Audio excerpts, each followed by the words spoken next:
Back in the 1950s, my mom was a wild-hearted village girl, fearless, bold, and always ready to protect what mattered. Her job?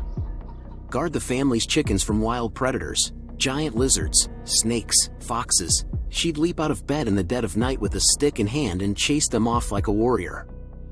But then, something strange started happening. The chickens began vanishing. No signs of a break-in, no tracks, no blood trail, just feathers, a horrible rotting stench, and a barn door that was still tightly locked. The chickens looked shaken, eyes wide, like they'd seen the devil himself.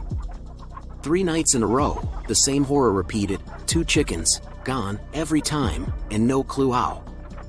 Until my grandmother walked by and said with a cryptic smile, "A man just died at the end of the village. Funny how the animals started vanishing after that." Then she walked off, humming an old folk tune like nothing was wrong. That night, my mom didn't sleep. At dawn, she ran to the graveyard. Among a dozen graves, she found one, freshly dug, with a deep hole sunken in the middle, as if something had crawled out not in.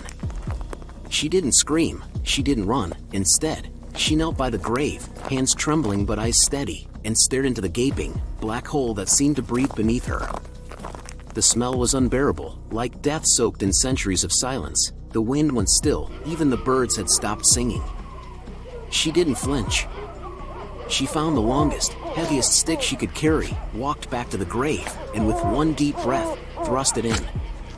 The stick sank deeper than it should have, like it was being pulled. She didn't stop. Another, and another. Each time, the earth seemed to groan, the air thick with something watching. It felt as if the ground itself resisted her, but she kept going, shoving wood into that foul opening like she was sealing a curse. By the time she jammed the final stick in, sweat pouring down her face, her hands raw, the hole was silent. Sealed.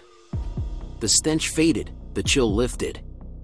And without a word, she turned, never looking back, and walked home through the fog, as if nothing had happened.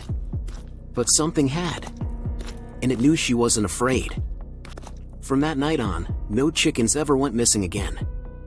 Villagers blamed wild beasts, but Mom knew better. She still tells the story today, eyes gleaming, voice calm. "I stopped something from the graveyard. It came for the chickens, but I sent it back underground." Then she smiles and rocks gently in her chair.